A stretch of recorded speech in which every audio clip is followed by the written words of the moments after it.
dunia. Roma 12 ayat yang kedua. Kita akan baca ulang.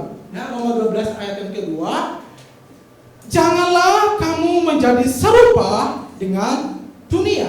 Tetapi berubahlah oleh pembaruan budimu, sehingga kamu dapat membedakan mana kehendak Allah, apa yang baik, apa yang berkenan kepada Allah, dan yang sempurna. Dengan pemikiran yang diubah, Anda bisa menentukan mana itu yang disebut dengan kehendak Allah, manakah yang disebut dengan yang baik, apa yang sempurna gitu. Tanpa pemikiran yang diubah oleh Tuhan, mustahil Anda dan saya kita dapat mengerti apa yang disebut dengan kehendak Allah, apa yang baik dan apa yang sempurna. Jadi kita bersyukur ya bahwa kita adalah orang-orang yang sudah dipilih oleh Tuhan, dan Tuhan sudah menghidupkan roh kita sehingga pikiran kita boleh menerima yang namanya kebenaran firman Tuhan, boleh diisi yang namanya kebenaran firman Tuhan. Sehingga ketika pikiran kita diisi oleh kebenaran firman Tuhan, otomatis ya tubuh kita ini akan dikendalikan. Jadi sekali lagi, tubuh kita sangat dikendalikan tergantung apa yang kamu konsumsi. Kalau kamu konsumsinya firman Tuhan, maka firman Tuhan yang akan mengendalikan tubuh kamu. Tetapi kalau kamu mengkonsumsinya sesuatu hal yang bersifat duniawi, maka hal yang duniawi lah yang akan mengendalikan tubuh kita. Tetapi saya yakin dan percaya, kita semua adalah orang-orang yang sudah percaya, punya Allah Roh Kudus, Dia senantiasa menuntun kita, membawa kita, untuk kita senantiasa untuk diisi dan selalu diisi oleh kebenaran firman Tuhan. Amin. Teman-teman, Roma pasal 12 ayat 1-2 ini adalah berbicara Rasul Paulus kepada jemaat yang sudah percaya Yesus, jemaat yang sudah mengikut Kristus, bukan kepada mereka yang belum percaya Yesus. Jadi kenapa Rasul Paulus bilang demi kemurahan Allah gitu? Jadi karena Yesus sudah mengorbankan dirinya buat kita. Pasal ayat 1 dikatakan persembahkan hidupmu. Kemudian ayat yang kedua katakan berhenti mengikuti dunia, tetapi berubah oleh pembaruan budi.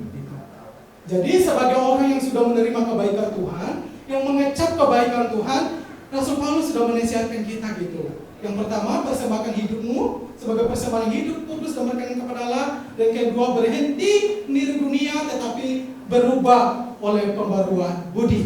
Inilah yang Rasul Paulus nasihatkan kepada kita, sehingga kita bisa dapat membedakan mana yang disebut kehendak Allah, apa yang baik, apa yang sempurna gitu ya.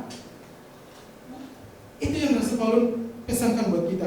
Namun hari ini saya akan ulang sedikit tentang Roma pasal 12 ayat 2 tentang pembaruan budi ya. Minggu kemarin kita sudah bahas bersama-sama yang dibahas oleh ya, dan hari ini saya bahas sedikit lagi ya, sebelum saya masuk ke tema tentang berhenti meniru dunia ya. Roma pasal 12 ayat kedua dalam terjemahan Demeses ya, saya ambil ini ya.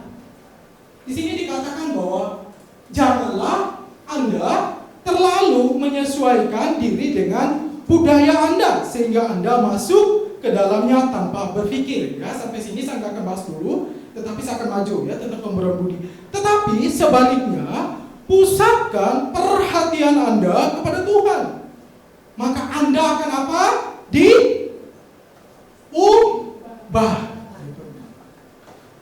Nah, ini ada ya.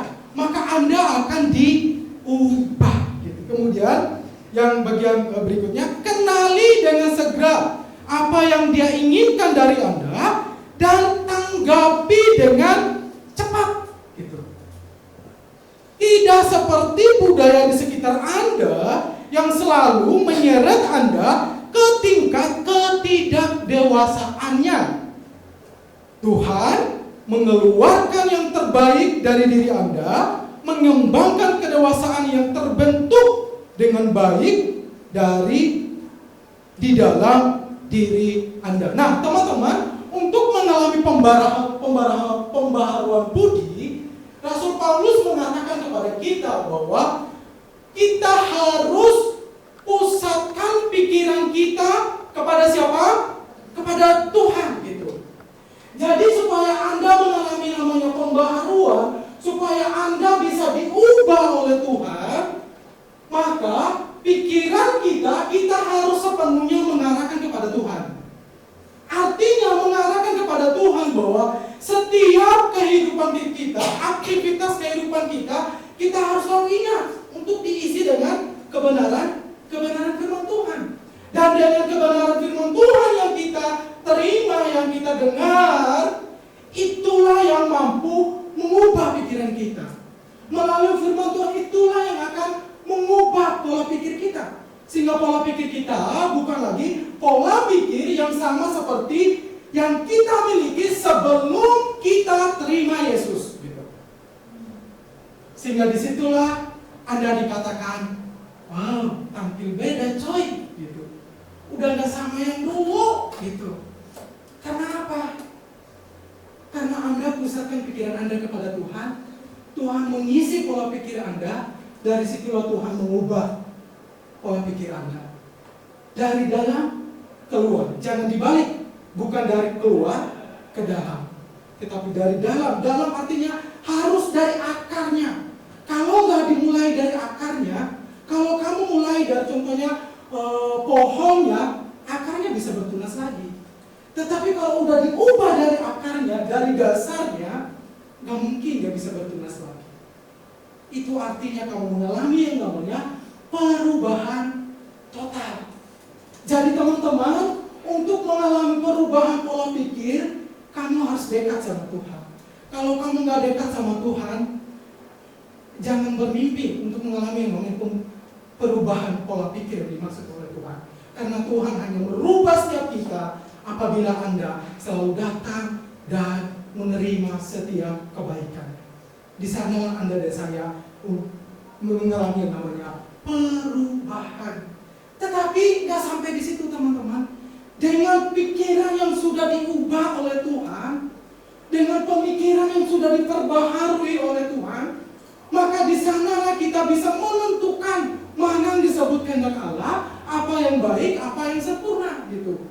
Dan dengan demikian, di dalam terjemahan ini, kenali dengan segera apa yang Dia inginkan dari Anda. Dengan pola pikir yang sudah dirubah, Anda bisa mengenal, oh Tuhan maunya apa ya buat saya, gitu. Jadi Anda udah tahu gitu. Dengan pikiran yang Tuhan udah ubah, yang sudah Tuhan perbarui, Anda bisa menentukan, oh yang Tuhan mau dari diri seorang diri seperti ini. Kita sudah bisa membedakan. Dan bukan hanya mengenal. Kalau kamu hanya sekedar mengenal apa yang Tuhan mau dari diri Anda, percuma. Tetapi kamu harus maju lebih satu langkah lagi. Bilang apa? Dan tanggapilah dengan apa? Cepat. Ketika Anda sudah mengenal, kamu harus bilang, yes, aku mau. Kamu harus bilang, aku mau terima. Dan aku mau lakukan. Itu yang disebut dengan tanggapi dengan cepat. Itu yang disebut dengan pengkhotbah Yakobus. Kalau kamu dengan firman Tuhan tanpa kamu lakukan, percuma. Sama seperti orang yang sedang berkaca, oh rambutnya udah rapi. Ketika balik kaca, tadi rambutnya udah rapi belum ya? Demikian juga dengan kita dalam melakukan firman Tuhan. Bukan hanya kita tahu, oh Tuhan maunya saya itu menyerahkan hidup saya buat Dia. Bukan hanya itu, tetapi lebih daripada itu, bagaimana kamu menyerahkan hidup kamu di hadapan Tuhan. Ini yang disebut dengan tanggapi dengan cepat, respon. Di sini diperlukan respon Anda. Di sini diperlukan namanya yes, aku mau. Yes, aku mau lakukan. Gitu. Bukan hanya sekedar mengenal. Kalau kamu hanya sekedar mengenal tanpa kamu lakukan, itu hanyalah sebuah pengetahuan belaka. Gitu. Jadi oleh karena itu, terus minta sama Allah Roh Kudus. Ketika kamu sudah dibukakan, supaya Dia bantu nolongin kamu untuk apa? Merespon firman Tuhan, mengaminkan firman Tuhan, melakukan firman Tuhan. Ya. Karena tanpa pertolongan Dia, daging ini sungguh lemah.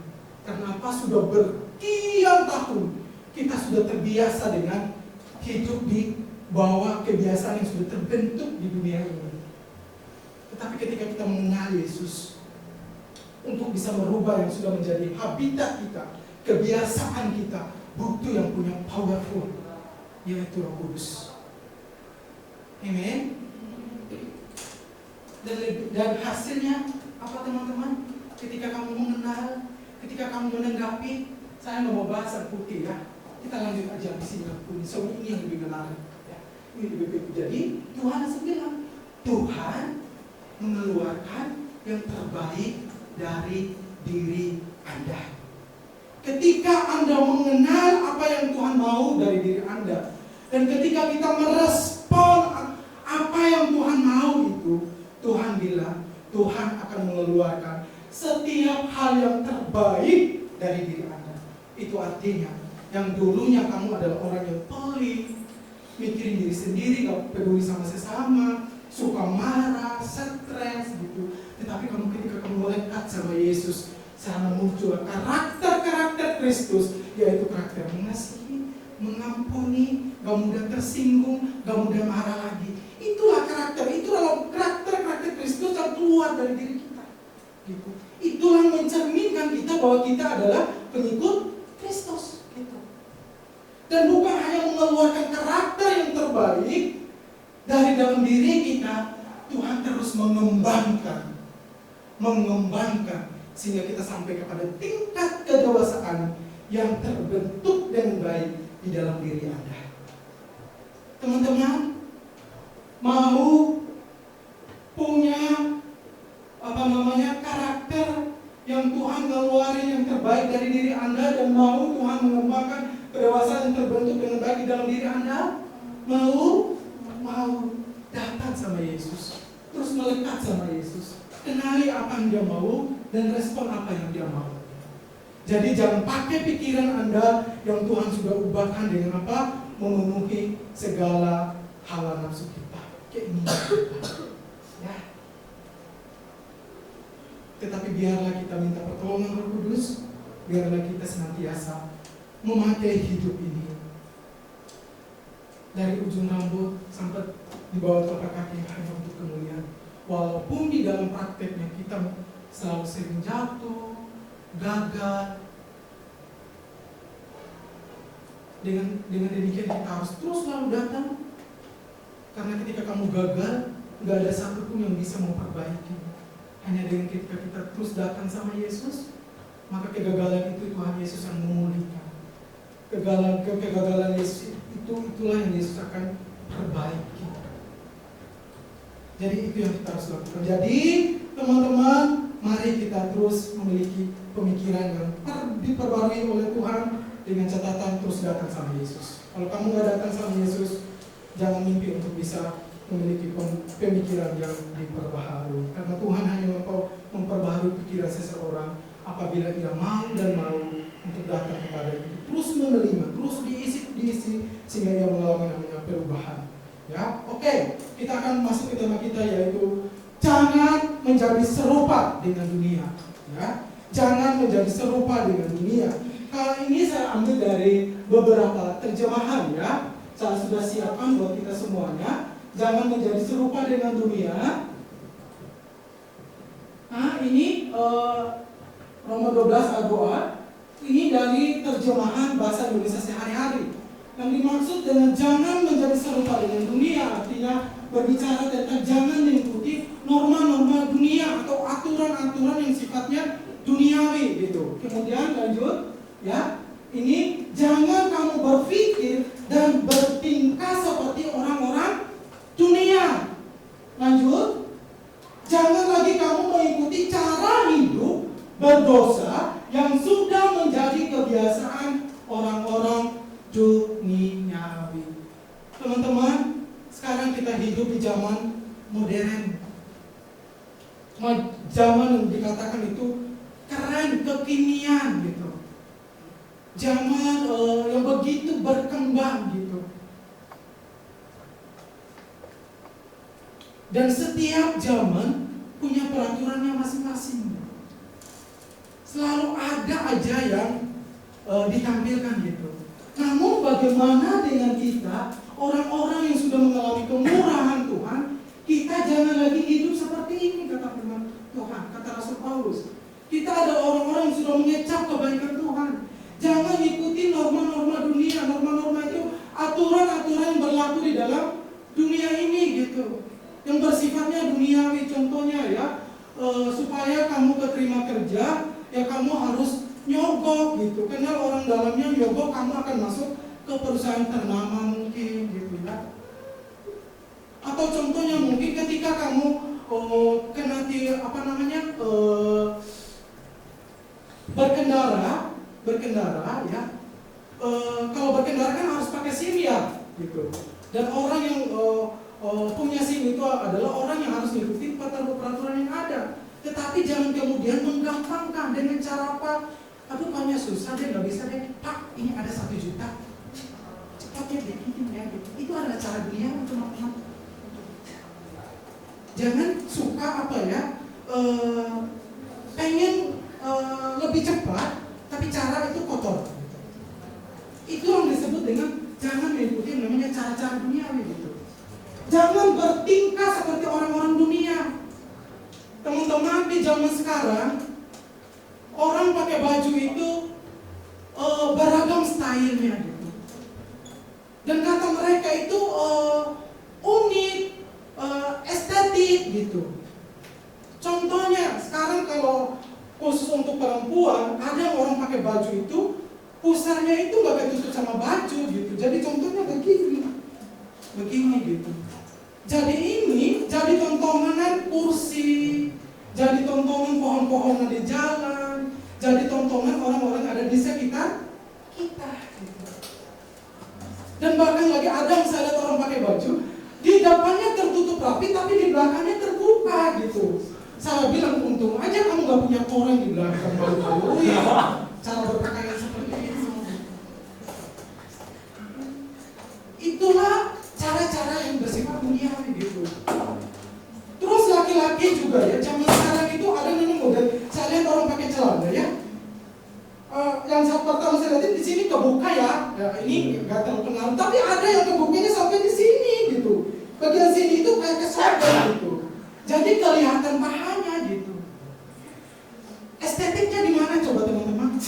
Kata dunia itu estetik keren gitu, modern. Kalau kamu nggak ikut itu, kamu ketinggalan zaman. Kamu jadul, kamu nggak kekinian gitu. Apa coba seorang cowok pakai celana, tapi bagian sininya sobek gitu. Saya mau kasih tahu ya, lawan jenis kamu tidak tertarik dengan apa yang dia lihat. Hanya laki-laki yang tertarik dengan apa yang dia lihat. Kalau wanita enggak. Tetapi kamu tahu nggak, ketika kita pakai celana seperti sobek, siapa yang tertarik? Coba ayo. Siapa Niko? Siapa Eren? Jawab nih. Iya. Kata dunia mas sekarang itu ada namanya boti.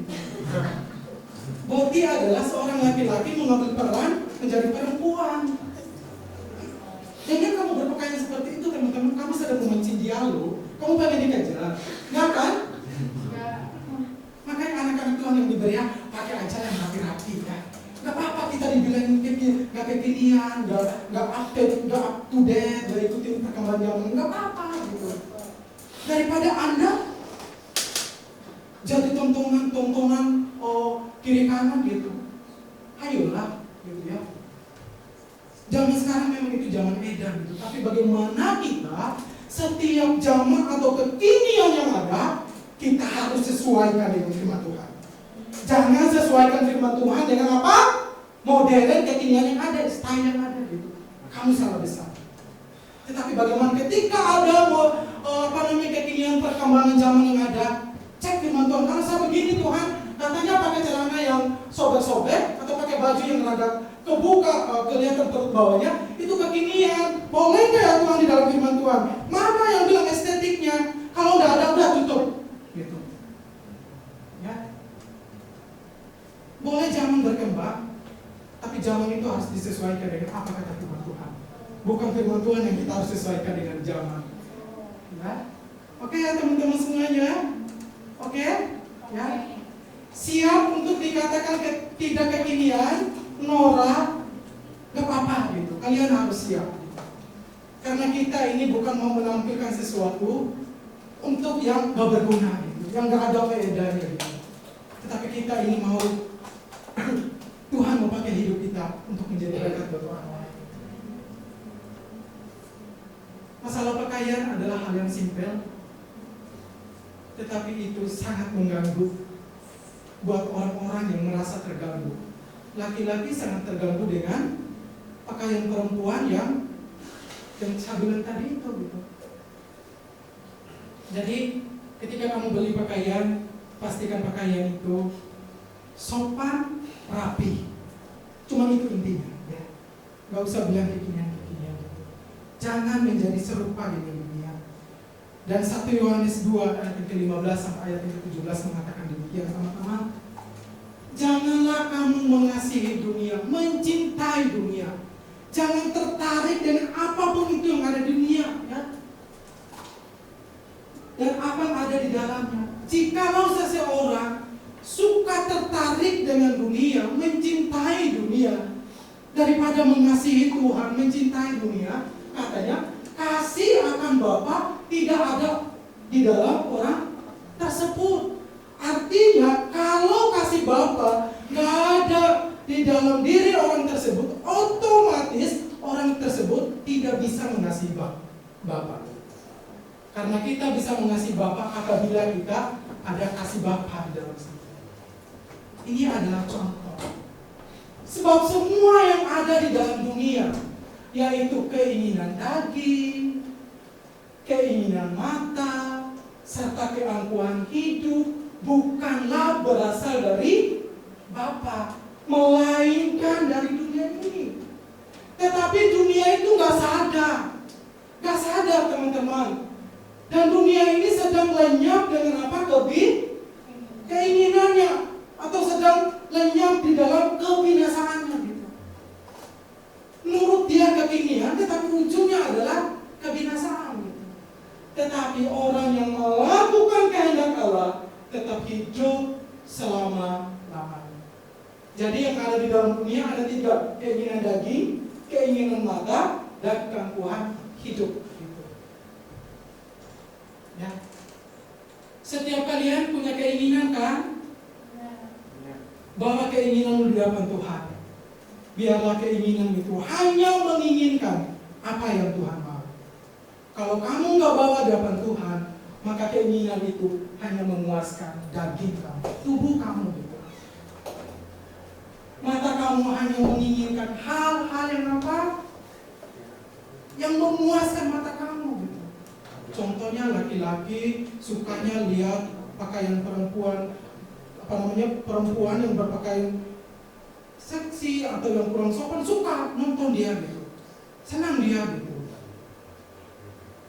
Tetapi kalau kamu membawa keinginan kepada Tuhan, ketika kamu melihat yang terbuka, in the name in Jesus Christ aku thanking kamu gitu ya, itu anak Tuhan gitu. Tapi kalau orang dunia, wow ya, coba dong nanti ke depannya kamu pakai lagi yang lebih kemana kayak gitu, penasaran gua gitu. Ya itulah dunia gitu. Karena yang dia cari adalah kenikmatan matanya gitu, kepuasan matanya gitu. Dan hati-hati dengan keangkuhan hidup. Saudara, saya mau katakan ya, hati-hati dengan prestasi yang kamu punya, apapun yang kamu punya, jangan kamu bangga-banggakan itu. Karena setiap jabatan, setiap prestasi, setiap kemolekan tubuh yang kamu punya, ada masa kadaluarsanya, tidak kekal. Tetapi biarlah kamu bangga karena kamu punya Tuhan Yesus. Karena itulah yang membuat kamu hidup selama-lamanya. Amen. Amen. Dunia itu begitu menggoda. Dan kalau dunia itu penuh dengan kenikmatan, teman-teman, kalau nggak nikmat, nggak mungkin orang mau terjerumus di sana. Nggak mungkin orang mau ikutin gitu. Tetapi dengan pertolongan Tuhan, kita bisa menolaknya. Senikmat apapun itu, dengan pertolongan Tuhan, ketika kamu menolak, itu rasanya hambar dan gak nikmat buat kamu yang punya Yesus. yang punya Allah yang kudus. Ya. Jadi mari kita bersama-sama untuk kita terus datang kepada Yesus supaya kita semakin hari menjadi serupa seperti Yesus, bukan menjadi serupa seperti dunia. Karena kita adalah orang-orang sudah mengecap kebaikan Tuhan, dan Tuhan sudah punya garansi buat kamu, yaitu adalah Roh Kudus yang siap untuk menolong kamu, sehingga kita bisa melangkah bersama dengan Yesus. Jadi kalau berbicara tentang berhenti meniru dunia, artinya teman, berhenti meniru dunia berarti satu, kamu siap diubah, siap diperbaharui oleh Tuhan itu. Teman-teman, sesuatu hal yang sudah menjadi kebiasaan kita susah loh untuk kita ninggalin gitu. Dan bahkan itu sudah menjadi sebuah kenyamanan buat kita gitu. Tetapi kalau kamu benar-benar kita berhenti tidak menjadi serupa dengan dunia, itu artinya kamu siap untuk diubah gitu. Siap untuk diperbaharui. Itulah yang dikatakan di dalam ayat yang kedua, bagian B. Sebaliknya, pusatkan perhatian Anda kepada Tuhan, Anda akan diubah. Diubah.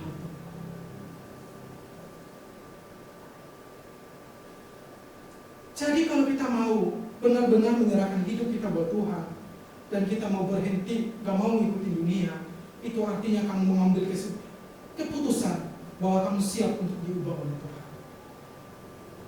siap untuk diperbaharui. Dan ketika kita diubah, diperbaharui teman-teman, Yohanes pasal 15 ayat yang kedua, di sana dikatakan bahwa setiap ranting padaku yang tidak berbuah dipotongnya, dan setiap ranting yang berbuah apa? Dibersihkannya, supaya ia lebih banyak berbuah. Memang ketika kita dibersihkan, itu bukanlah sesuatu hal yang mudah. Mungkin menyakitkan buat kita, tetapi endingnya itu membuat kamu puas.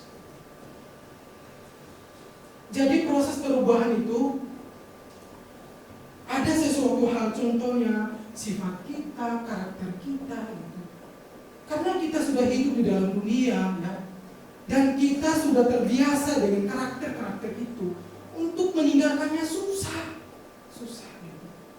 Tetapi kalau kamu sudah mengerti bahwa ini hidupku milik Tuhan, kamu harus siap untuk tinggalkan itu. Siap untuk apa? Melupakan semuanya gitu. Kamu harus siap untuk apa? Menerima progres yang baru yang Tuhan kerjakan di dalam hidup ini. Kita harus siap. Saya yakin dan percaya kalau kita menerimanya dengan pertolongan Roh Kudus, pasti kita akan menikmati hasilnya. Pasti kita merasa wow, keren. Oke ya. Kita lanjut ayat yang berikut, Wahyu. Soalnya ini itu sudah ditunjukkan. Wahyu pasal 3 ayat 19. Barang siapa ku kasihi, ya apa? Ku tegur dan apa? Ku hajar. Sebab itu relakanlah hatimu dan bertobatlah. Tuhan bilang, siapa yang aku kasihi, aku akan tegur dia, aku akan hajar dia. Oleh karena itu relakan hatimu untuk dibentuk. Terkadang kita itu keras hati teman-teman. Terkadang kita itu gak mau ditegur. Karena apa? Karena kita merasa malu lah, merasa gengsi lah, merasa bisa lah gitu.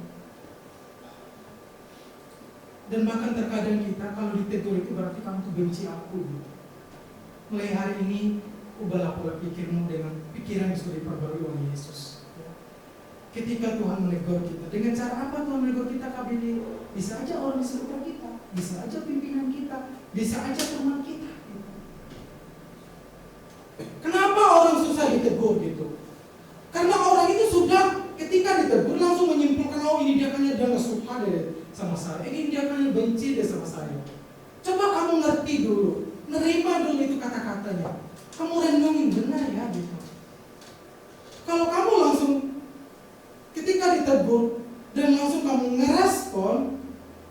biasanya orang itu responnya negatif, susah untuk ke situ. Jadi oleh karena itu, kalau kamu mau berubah, kalau kamu siap berubah, kamu harus siap ditegur. Kalau kamu mau menjadi anak yang baik, kamu harus siap ditegur. Dan kamu harus relakan hatimu buat kamu diubah, diperbaharui. Memang teguran itu secara manusia itu kayak gak menyenangkan. Teman-teman, mungkin itu menyakiti sementara, tetapi selamanya itu akan membuahkan hasil buat hidup kita. Ya, bagaimana kita bisa menjadi anak yang berubah, sehingga orang itu melihat kita, wow, dia itu nggak seperti yang dulu loh. Gitu. Kalau dulu ditegur, kumatnya itu berapa tahun gitu. Sekarang ditegur, dia enjoy aja, santai-santai aja. Gitu. Dia udah nggak marah, udah nggak tersinggung, gitu. Udah gak ninggalin layanan, udah gak ninggalin ibadah, udah gak ninggalin bless. Gitu. Ya itulah hasil daripada orang yang merelakan hatinya dan siap diubah dan siap untuk diperbarui oleh Tuhan. Kemudian poin yang kedua, berhenti meniru dunia berarti kamu siap menderita bersama dengan Tuhan. Teman-teman, keputusan untuk menjadi berubah, untuk gak mau mengikuti cara dunia, itu artinya kamu harus siap menderita dengan dunia, bersiap menderita dengan Yesus. Kenapa Kak Billy? Kok kita ngikut Yesus kok harus berhenti? Kenapa kita bisa menderita mengikut Yesus? Kenapa kita harus siap menderita bersama dengan Yesus? Ketika saya memutuskan untuk gak mau ngikutin dunia gitu. Kenapa? 2 Timotius 3 ayat ke-12 mengatakan demikian. Memang setiap orang yang mau hidup beribadah di dalam Kristus, Yesus akan apa? Menderita aniaya. Di dalam terjemahan firman Allah hidup dikatakan begini, ya, semua orang yang bertekad untuk hidup bagi Yesus Kristus akan mengalami penderitaan dari orang-orang yang membenci Dia. Jadi penderitaan kita di dalam Yesus bukan karena kamu menderita karena sakit penyakit gitu, bukan karena kamu menderita karena apa? Terjadi bencana, tetapi kamu menderita karena apa? Karena Yesus. Gitu. Setiap orang ya yang mengikut Kristus akan mengalami penderitaan dari orang-orang yang membenci Dia. Dia siapa? Yesus. Dunia itu nggak suka Yesus. Dunia itu benci dengan Yesus. Ketika Anda bergabung menjadi circle-nya Yesus, kamu harus siap-siap untuk dibenci. Siap-siap untuk ditolak oleh dunia. Karena Anda sudah gak jadi circle-nya lagi. Anda sudah jadi circle-nya Yesus. Jadi Anda harus siap gitu, untuk menderita bersama dengan Yesus gitu. Kita baca ayat yang selanjutnya. Lanjutkan dia. Yohanes pasal 15 ayat 18 sampai ayat ke-19. Jikalau dunia membenci kamu, ingatlah bahwa ia telah lebih dahulu membenci aku daripada kamu. Ini kata Yesus. Sekiranya kamu dari dunia, tentulah dunia mengasihi kamu sebagai miliknya.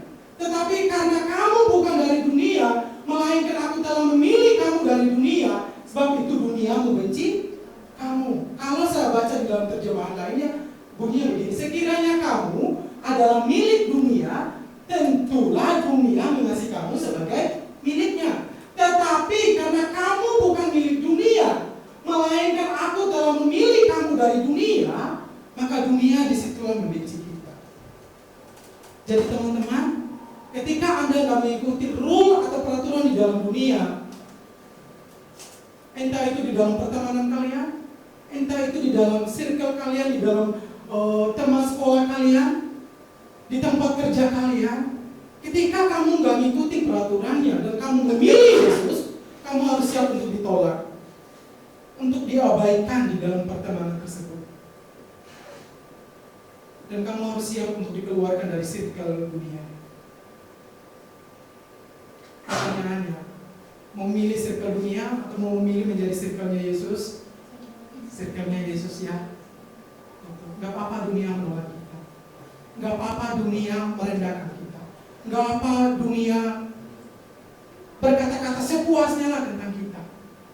Yang penting Anda berada di tempat yang benar dan tepat, yaitu di dalam circle-nya Yesus. Ya, itu artinya Anda aman. Ya. Oke, ayat yang selanjutnya di kelas masih ada. Nah, di 1 Yohanes 3:13, janganlah kamu heran, saudara-saudara, apabila kamu dibenci oleh dunia. Dunia itu gak suka dengan Yesus. Jadi kamu gak usah heran. Oh, kenapa sih kalau dia itu gini-gini sama saya? Gak usah heran. Kata Yesus, gak usah heran. Sudah sepantasnya lah dia membenci kita. Karena kita ini bukan golongan dia. Jadi oleh karena itu, teruslah bergabung di dalam circle-nya Yesus untuk kamu menerima kasih karunia demi kasih karunia untuk menjalani hidup ini.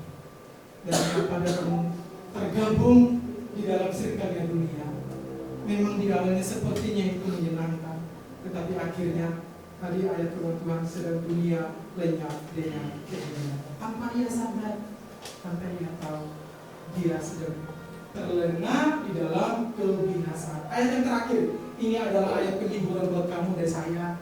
Halo teman-teman. Ubur-ubur ikan lele. Siap le dihibur? Siap le. Ini ayatnya. Yohanes 3:16 ayat 33b. Dalam dunia kamu menderita penganiayaan, tetapi apa kata Tuhan? Kuatkanlah hatimu. Aku telah apa? Mengalahkan dunia. Wow, teman-teman. Gak apa-apa, silakan dunia, lakukan apa yang kamu mau. Tuhan Yesus bilang, sesungguhnya kamu itu udah kalah. Kamu itu udah kalah. Tuhan bilang sama aku, kuatkan hatimu, Billy. Aku udah mengalahkan dunia untuk kamu, dan aku sudah memberi kemenangan buat kamu. Jadi gak usah takut dengan dunia ya. Oke? Gak usah takut untuk disingkirin sama dunia ya. Gak usah takut untuk dijauhin sama circle-circle kamu ya. Tetapi takutlah kalau kamu itu gak dekat sama Tuhan. Karena kalau kamu udah gak dekat sama Tuhan, apalah rasa hidup ini? Stres sendiri, bingung sendiri, pusing sendiri, gitu ya. Karena dunia gak menjamin memberi jawaban, hanya Yesus yang berani memberi jawaban. Oleh karena itu Tuhan bilang, tenang. Sekalipun kamu menderita di dalam dunia ini, tapi satu kata, aku sudah mengalahkan dunia berkamu semua. Amen. Ya. Jadi dunia ini semakin berkembang, semakin modern, terus datang sama Yesus, sehingga Anda bisa membawa dunia yang semakin berkembang, yang semakin modern ke dalam firman Tuhan. Oh, perlu nggak ya saya ikutin tren ini? Kalau firman Tuhan belum nggak sesuai, nggak apa-apa, hempaskan aja. Biarkan dia berkembang dengan perkembangan sendiri. Jadi kita nggak harus perlu ikut berkembang di dalam trennya dia. Contohnya cara berpakaian, ya. Itu yang paling sangat-sangat ditiru oleh dunia pada zaman sekarang ini. Contohnya kemarin apa? Orang-orang itu berlomba-lomba apa? Apa sih boneka? Apa sih yang viral kemarin kita? Labubu gitu. Waktu saya lihat di TikTok ya, di Jakarta antri panjang gitu. Saya bilang, Tuhan, ini apa gunanya ya si boneka ini gitu? Kok sampai segitunya ya gitu? Dan biasanya itu yang suka boneka adalah wanita-wanita. Masalahnya di antrian itu banyak para laki gitu. Saya bilang ini aneh ya gitu. Kok orang sampai rela ya gitu? Apa gunanya gitu? Itulah tarikan dunia teman-teman gitu. Kalau kita nggak dekat sama Yesus, kita bisa ditarik di sana. Kita bisa diajak ke sana. Gitu. Oleh karena itu selalu datang sama Yesus ya. Oke? Caranya adalah datang bless, jangan cari alasan. Kalau dihubungi sama koordinator bless, cuma bless ya. Aduh Kak Theo, aku teh setiap minggu aja. Aku teh. Ada aja alasannya. Jangan ya deh ya. bisa yuk, Yura aku bisa bilang.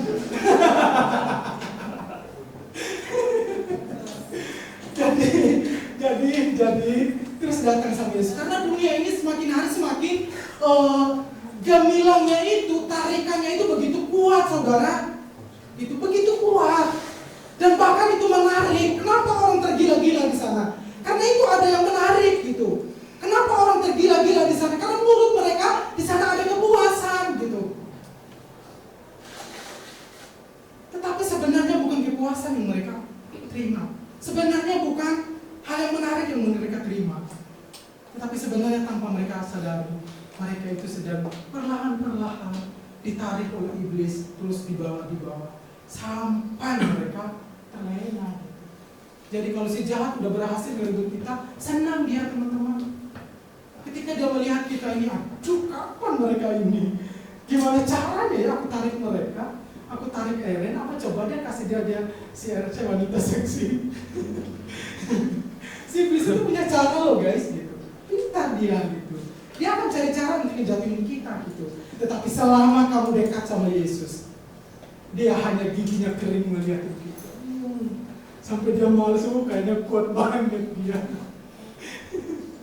Oke ya, selalu datang sama Yesus ya. Ya, supaya kamu terus mengalami yang namanya perbaharuan. Karena ketika kamu mengalami perbaharuan, Tuhan itu membentuk setiap karakter-karakter yang baik gitu, keren gitu, serupa dengan dia gitu. Seperti dengan dia, bukan seperti dengan dunia ya.